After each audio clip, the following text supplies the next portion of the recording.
And I want to read a passage from one of his essays that I think is one of the greatest things he ever wrote, and which has been a very marvelous thing for me. It was in a lecture delivered to a group of children in Switzerland, and he writes as follows.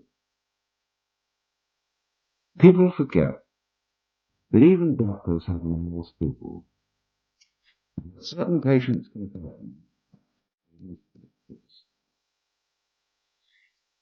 Yet the patient does not feel himself accepted unless the very worst in him is accepted. No one can bring this about by mere words. It comes only through the doctor's attitude towards himself and his own needs. If the doctor wants to guide another, that person's psyche. He never feels it when he passes that. Whether he puts his judgment into words or keeps them to himself. To take the opposite position, he was a patient of feeling comes only through unprejudiced objectivity. This sounds almost purely intellectual.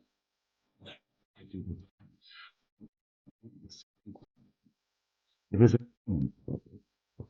deep respect for the facts.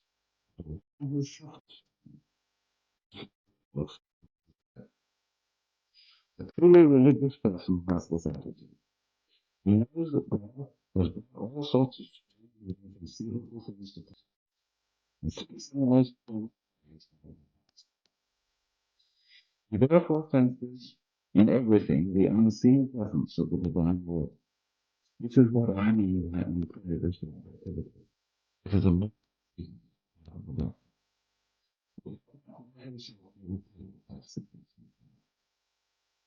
We cannot change anything unless we accept it. Reason does not liberate, it oppresses. I am the oppressor of the person I condemn, not his family.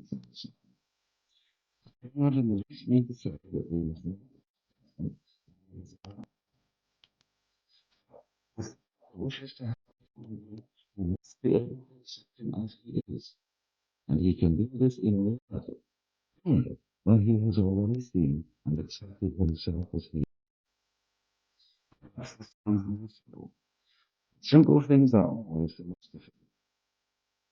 In actual life, it requires the greatest art to be simple, and so acceptance of oneself is the essence of the real thing, the essence. Feed the beggar, that I forgive him himself, that I love my enemy in the name of Christ. All these are indulgences of me virtues. What I do unto the least of my brethren, that I do unto Christ. But what if I should discover that the least amongst them all, the poorest of all beggars, yea, the very things themselves, these are within me, and I myself stand in need of the grounds of my own. I myself am the one who must be loved. And, as a rule, the whole truth of Christianity is that then none at all.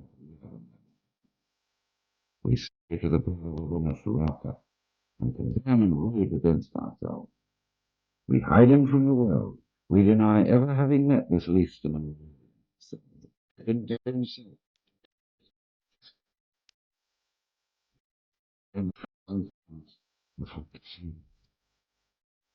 Healing may be called, Jung says, a religious problem. In the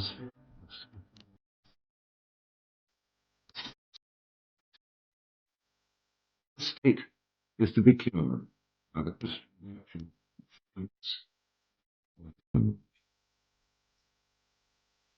That which we recommend with the conviction of good Christians is applicable to external. So this is why modern man has heard enough about sin. He is sorely beset by his own bad conscience. and wants rather to know how he is to reconcile himself with his own nature, how he is to the modern man does not want to know in what way he can imitate Christ, but in what way he can live his own individual life, a little meager. It is because every form of imitation seems to him deadening and sterile that he rebels against the force of tradition that would take. All such roads for him lead in the wrong direction. He may not know it, but he behaves as if his own individual life were God's special will that must be fulfilled. This is the source of his egoism, which is one of the most tangible evils. Someone who has already lost his mind, that person will wish to effect it. I am fully acknowledged the deep significance. I should be blind indeed if I did not recognize it as a true will of God. I must even help the patient to prevail in his egoism. If he succeeds in this, he estranges himself from other people. He drives them away, and they come to themselves as they should, for they were seeking to rob him of his sacred egoism. This must be left to him. It is his strongest, his power. It is, as I have said, a true will of God, which sometimes drives him into complete isolation. However wretched this state may be, it also stands in good stead.